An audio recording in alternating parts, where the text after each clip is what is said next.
Marcos Mendes, há dois aspectos para a gente abordar nessa peça legislativa. Um, evidentemente, se refere aos números, não sei se é por aí que você quer começar. O outro se refere ao princípio. Está claramente embutido no parecer, inclusive havia referências diretas a certas doutrinas econômicas, como, por exemplo, teoria monetária moderna, há referências ao nome do economista Keynes, que foram retiradas nos pareceres seguintes. Mas a ideia de que gastando-se faz a economia crescer, me parece que está lá dentro. Por onde você quer começar? Bom, vamos começar pelos números, Lilian. 168 bilhões que você está anunciando na matéria já é ruim. Só que ajustes finais no parecer já estão jogando isso para mais de 200 bilhões, porque acrescentaram um valor de recursos do PIS/PASEP, que estão congelados há 20 anos, para pagar investimento. E tem a possibilidade do relator do orçamento também superestimar a inflação e jogar mais 20 bilhões na correção do teto. Então, isso daí dá por volta de 200, 215 bilhões de reais.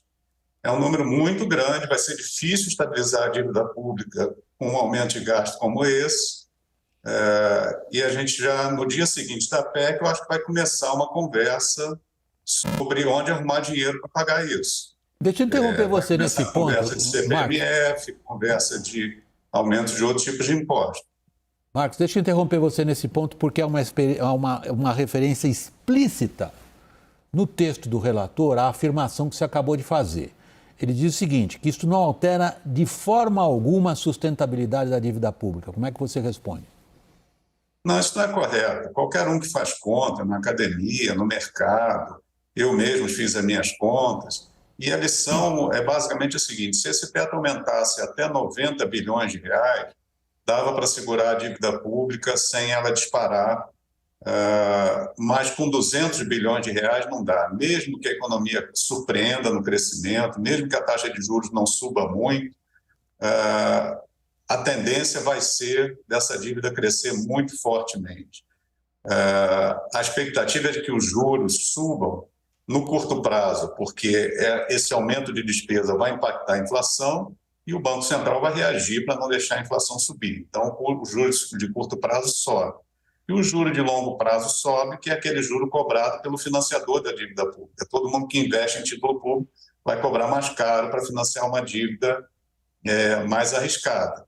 Então, a tendência é subir juros, subir inflação, cair crescimento, e a gente continua patinando, como tem patinado nas últimas décadas, no baixo crescimento, numa expansão dos gastos públicos sem critério e sem avaliação de qualidade. Raquel, você quer fazer uma pergunta ao Marcos Mendes? Marcos, você está trazendo um número novo. Está todo mundo trabalhando com esse número de 168 bilhões, que teria até tido uma desidratação da PEC. Você está trazendo um número de 200 bilhões. Você pode esmiuçar melhor como você está chegando nesse número? Vamos lá, 145 bilhões é o valor que a PEC está explicitamente aumentando o teto. Aí tem mais 23 bilhões, que são aqueles investimentos que vão poder ser feitos fora do teto com o chamado excesso de arrecadação, que é um conceito que eu não entendo, porque se a gente está em déficit, está faltando dinheiro, não há que se falar em excesso de arrecadação, mas criaram aí um conceito de excesso de arrecadação de 23 bilhões para pagar investimentos.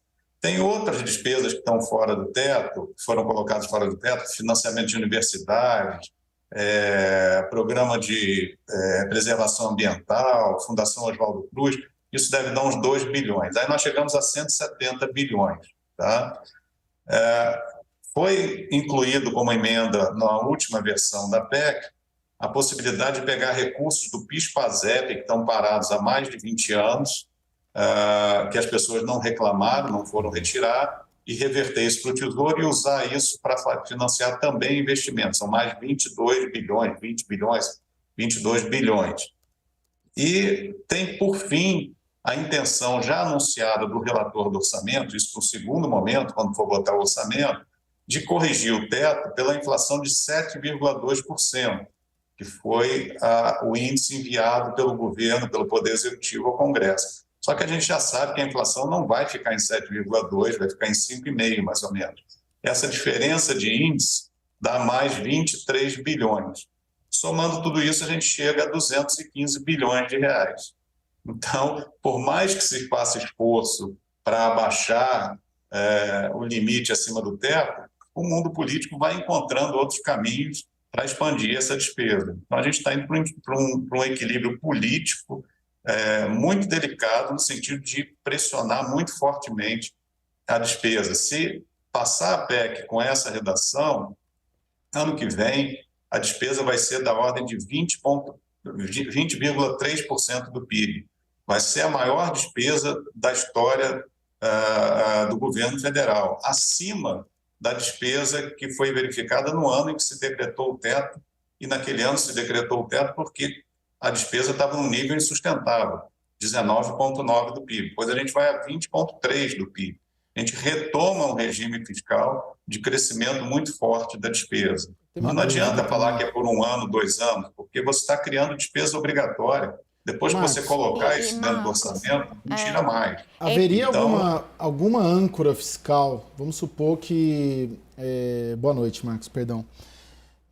Vamos supor que, de alguma maneira, o governo Lula, já nos primeiros anos, o novo ministro da Fazenda formule ali, em março, abril, a gente tem uma nova âncora fiscal, um novo arcabouço fiscal.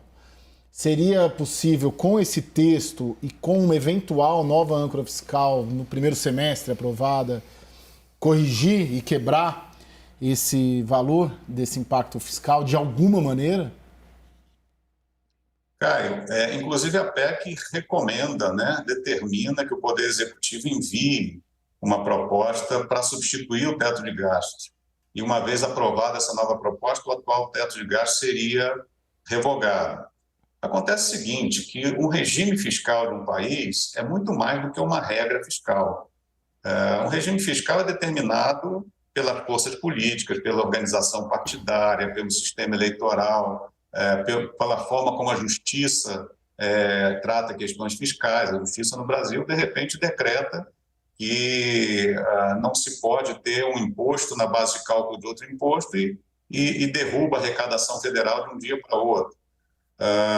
Tem conflitos federativos em que os estados também jogam muita dívida para o governo federal. Então, nós temos uma série de circunstâncias que pressionam fortemente a despesa. Uma regra fiscal vem para tentar limitar isso, Eu costumo brincar que no Brasil regra fiscal é como tentar segurar o cachorro pelo rabo.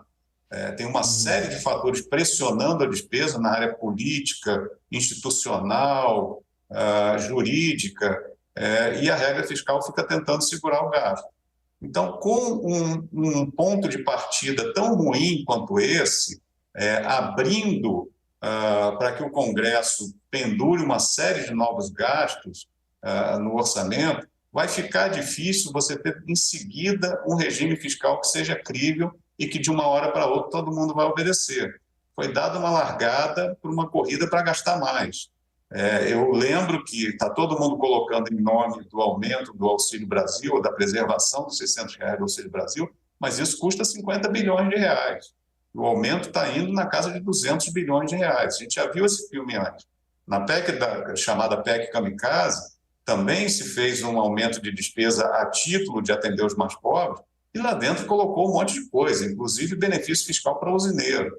Então, está repetindo isso. A PEC, inclusive, ela, na versão original, o governo de transição é que determinaria os gastos que seriam alocados, em que seriam alocados esses recursos adicionais. Esse novo texto da PEC diz que não, é o Congresso junto com o governo de transição. Então, vai ter uma série de despesas de grupos de pressão, de grupos de interesse, muito longe de atender os mais pobres e que vai ser pago por todo mundo via déficit, via inflação, via mais imposto. Marcos, pela descrição que você faz dessa largada, com a expressão que você usou, você está vendo, digamos, um dique se rompendo inevitavelmente e a barragem se rompendo, tudo isso que está atrás dela, que é o mínimo de contenção da subida dos gastos públicos perdido para o futuro que você possa colocar no teu horizonte, ou estou fazendo contigo o papel do advogado do diabo? Nós temos, de fato, uma medida emergencial necessária porque há pessoas que precisam de assistência. Uma medida emergencial necessária porque há pessoas precisando de assistência custaria 50 bilhões de reais, não custaria 200 bilhões de reais. 50 para 200 faz muita diferença.